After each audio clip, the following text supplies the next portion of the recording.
Hello and welcome to how I deal with painting burnout.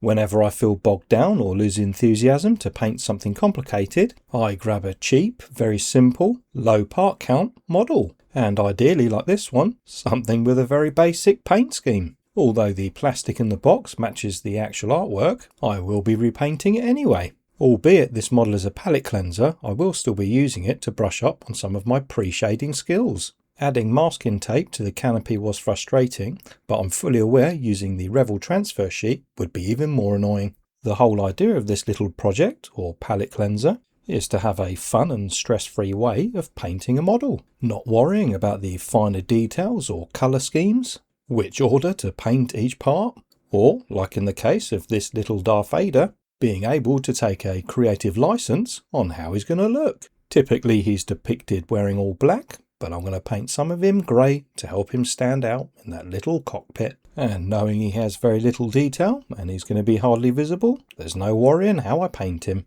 I will, however, break out some glossy black paint to pick out some of the panels behind his chair, as well as covering his helmet and gloves, and maybe even his boots. I'm still not sure how visible he's actually going to be, but I may as well paint the iconic bits in that nice shiny material. Again, I'm kind of just zoned out whilst painting this little figure, picking and choosing the paints and washes however I feel with no worries. I'm just having fun putting paint on plastic in a stress-free way, knowing if I make a mistake, the model will still be finished within the weekend. Just like it was when I was making and painting models with the infamous Airfix kits from my youth. I do roughly pick out some of the small details with some silver paint, whilst reminiscing about how much joy I got spending my pocket money on a little Airfix plane with those little 3 paint pots inside, as well as the unforgettable smell of that gel glue that got everywhere. It was kind of like Yoo-hoo glue. I'm not sure if they make it anymore, but if you were sticking plastic together 30 years ago, you'll know what I'm talking about. All I can say is if someone gave me Tamiya Extra Thin back then, my mind would have been blown. Back to the little model. I thought, let's just add a little bit of colour. I vaguely remember red, green and blue being quite a big part of Star Wars, so picking out some random dots and dials inside the cockpit seemed fitting. I will, however, confess I was just going to go with my own feelings with this model, but I did punch in Darth Vader into Google and hit images to see what colour his dials were on his chest. Now, with that only piece of reference imaging out of the way, I vaguely highlighted Darth Vader with some lighter grey, just to try and make him that little bit more defined and easy to read on the eye. I also thought that maybe putting some effort into the side panels to make them more defined could be helpful. As this is quick and easy and requires no real thought, applying light grey to the inside of the panels, followed by a dark wash, and then recoating with a watered down grey that won't even be visible when it's all put together. I'm fairly confident that this kit doesn't actually even require any glue. It's all push fit, but I still put some Tamiya Extra Thin on there because not smelling that sweet aroma of that glue every day feels like you didn't scratch that irresistible itch. I did have to mask this one part before airbrushing, so the small stress of pre-planning was still there. Now I have no idea when I bought this tube of glue, but it looks exactly like the stuff I had in my youth. That whacking great big hole at the front of the tube that you could put a biro pen inside. that was a precision tip at the time. I still managed to get it all over my fingers and all over my desk. But anyway, I'd actually thrown away the instructions to this model. It is actually that easy to build, but however, there are 2 small parts at the front that need to be the right way up to make sure the top and bottom part of the hull fit together. Once that was figured out, you can see how stringy this glue actually is.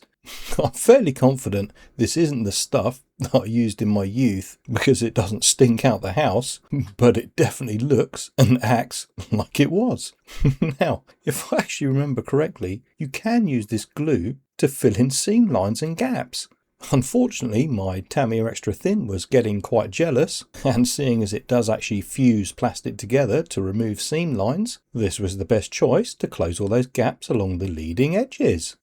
If it gets between your finger and the model, it will remove primer, paint, and even melt your fingerprint into the plastic. And I kid you not, every single model that I've built has a piece or a part of one of my fingerprints on it. No matter how hard I try or focus, it always happens. It's like it's destined to be.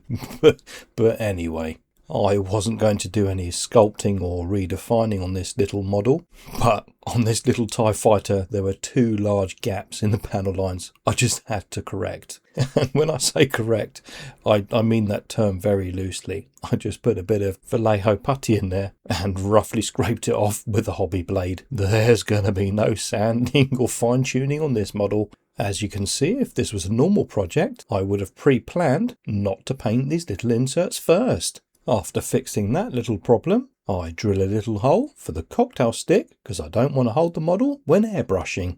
Now, you might have noticed that I like spinning parts. This is to make sure that they'll actually stay put when airbrushing, and not because I'm stupid, but I like to prove myself wrong in the same sentence. I was thinking, I've primed this black. If I spend at least 3 hours masking off all these little areas, it'll save me the about 10 to 15 minutes that I could have just painted them black after I airbrushed. You see, I don't need anyone to try and make me look stupid.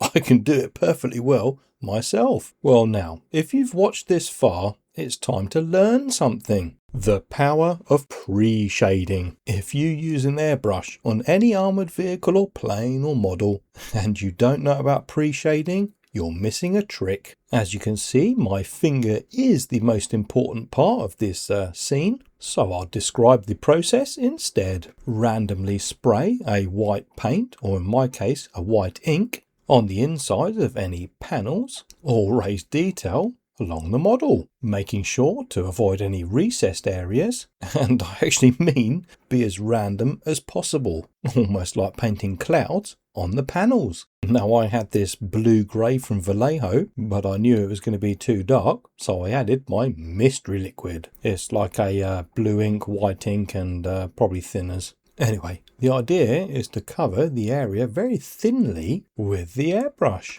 using no skill, no precision, just go, yay, airbrush, paint. Just remember, keep moving the model, keep moving the airbrush, and just apply thin coats, and then you'll see the transformation of those little panels. I've created depth, colour variations, and visual interest on a bland model. And back to reality. I spent more time removing this masking tape and cleaning up all those little sticky residue edges than I would have spent just painting them black after I'd airbrushed. But all I can say is I'm having the same amount of fun watching this video and narrating as I did when I was actually painting it. And I think this is actually the whole point of this exercise or this little project. I know I'm putting a little bit of effort into this TIE fighter with the pre-shading, but I'm having fun in the process. I'll apply a little bit of gloss paint on some of the vents and panels, highlight some areas with some lighter grey paint to make them stand out. But again, this is all about having fun and not worrying about the final product. This particular model was done within the weekend. Maybe even about 3 hours spent on it. And if you keep watching the video, you're going to see how bad those black areas are for collecting dust. How I regret applying those little red decals that come with the kit. That even applying the proper chemicals that I've got won't remove their shininess. And seeing that I highlight some areas with different coloured paints will take away from what could have actually happened. This model that cost me just shy of £8 would have added to my burnout if I treated it like a serious project. There would have been the pre-build to see how much of Darth Vader would actually be visible. The planning on which parts to paint first. Where's the main light source coming from? Highlighting every edge using dry brushing or the brush. How to darken all the shaded areas using oils or enamel washes. How much weathering should there be? Does it need a diorama? There's some red stuff on it. Does it need some OSL? Better known as object source lighting. I'll have to consult my colour wheel to make sure what colours work together. Is the paint scheme true to the film? How can I sell this project as just a story and not just me putting paint on plastic? Oh, hang on a minute. I think I might have managed that one. Look, the main point of this is if you're feeling burnout in your hobby, which you will do. We all do. You want to achieve the best in every model that you make. It's got to be perfect, if nothing else. And the only way that you're going to break that little unenthusiasm or reluctance to paint, as well as the doom scrolling on YouTube, is to grab a little miniature model or even a Kinder Egg surprise toy that I've painted to break the cycle of having to paint your best every time. You have to remember to have fun in your hobby. Now, objectively, is my model great? No. Will it win an award? No. Will I smile every time I see it on my shelf? Yes. Is it better than what I did when I was a child? Oh, yes. Am I energized and recharged to paint the next model to its full potential? Oh, yeah. Doesn't mean that I will, though. Things can always go wrong. Thanks for watching and have fun.